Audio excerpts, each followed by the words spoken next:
Hi, this is Joe from Home Sweet Homemaker. Today we're going to show you how to fix that leaky sink or clog or replace it altogether depending on what you're trying to do. If you have a leak, a good tip is to take a paper towel, run the water, and just run it along all the fittings. Check each one and then look at your paper towel and see if you have any wetness. You want to sweep it from top to bottom,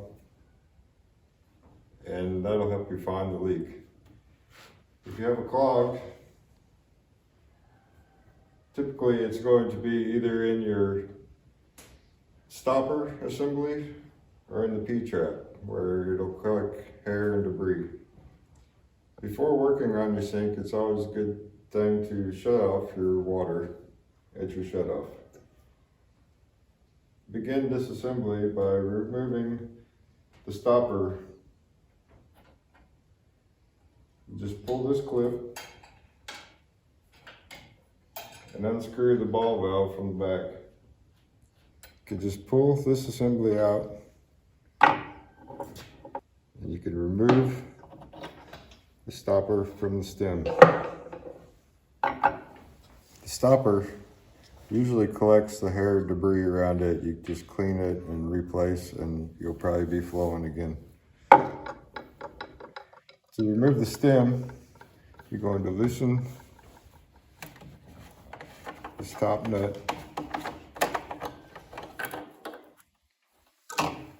and the bottom nut. And you should be able to slide your trap out. This is going to be full of water, so remove carefully and have a bucket ready to pour it in. To remove the stem, I'm going to use a set of channel locks. So this is a big nut. We're going to loosen this all the way.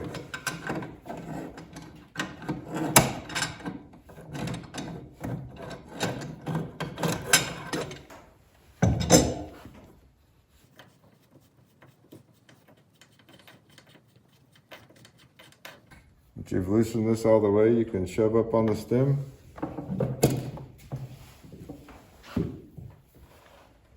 And remove the inside ring on the sink.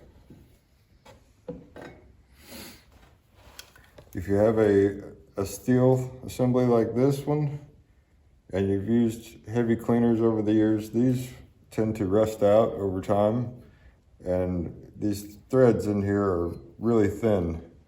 They'll rust through and they'll begin leaking right around here. I recommend putting plastic in. It'll never rust out on you, and I've never had an issue with them. If you have a leak in your supply line or in your shutoff, these over time will corrode, or if they have O-rings in them, they will dry out and crack and begin seeping around the top here. I'll show you how to replace those. Just remove your supply line.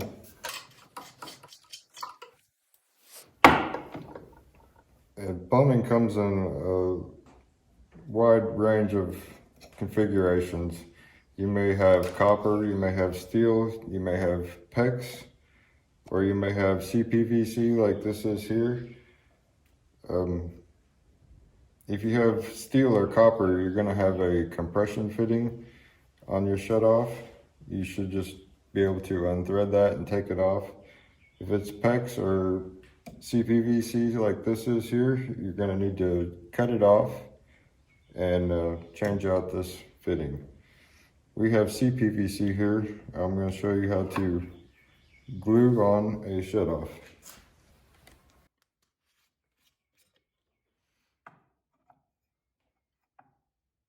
First, you need a cleaner to clean both pieces thoroughly.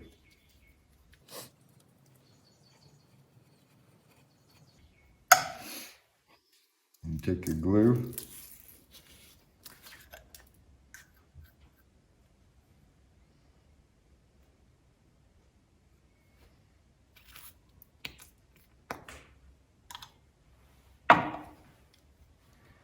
Make sure you push it down firmly and give it a twist. And this glue was set up in about an hour, and you'll be able to turn your water back on. And for a reassembly, you're just going to reconnect your supply lines.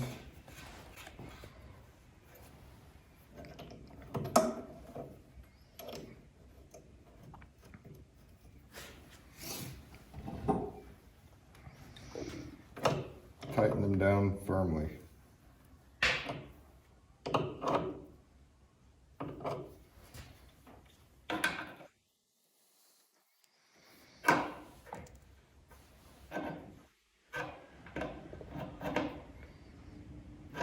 If you have a supply line that uses a compression fitting, it's going to be similar to this. You're going to have a dirling and a nut.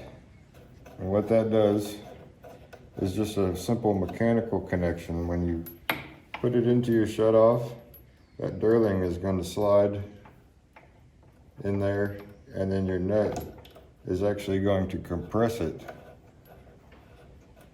into place. I don't recommend these. Install the drain stem. I'm going to use a plumber's putty.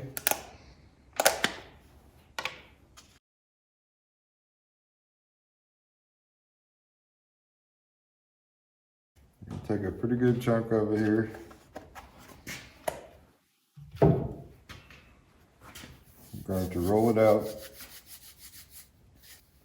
Doesn't have to be perfect. Just want about a good 1/4 inch or so bead. I'm going to wrap it all the way around. Going to take your stem, shove it up all the way, and reinstall the ring.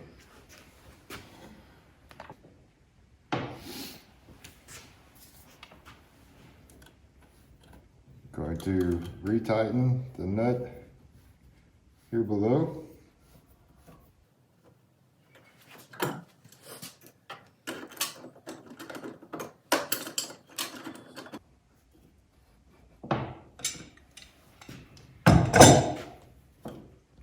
Once you have retightened that, you should see a good squish come out from the inside to the sink, and all that will just wipe away real easily. When you reinstall your drain pack, you're going to have your locking ring has a taper, and your fitting has a taper too. These go together. That creates the seal. You have your nut on, your sealing ring. Your tailpiece has two, one for your seal and one to go from 1.5 to 1.25 inches. So you have your nut on, your sealing ring, just slide it up, and your assembly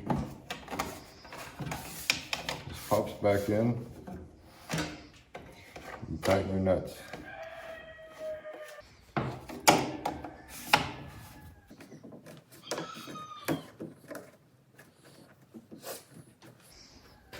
Next, you can reinstall your stopper valve. Just drop that in top. Make sure that this offset sits to the back. And reinstall the ball lever. Work it back and forth a couple times to make sure that it is going up and down, and you know that you have it in place.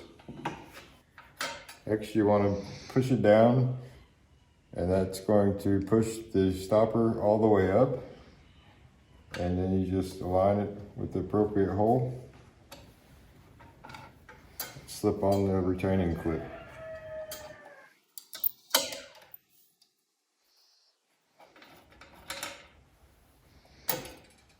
And you're done.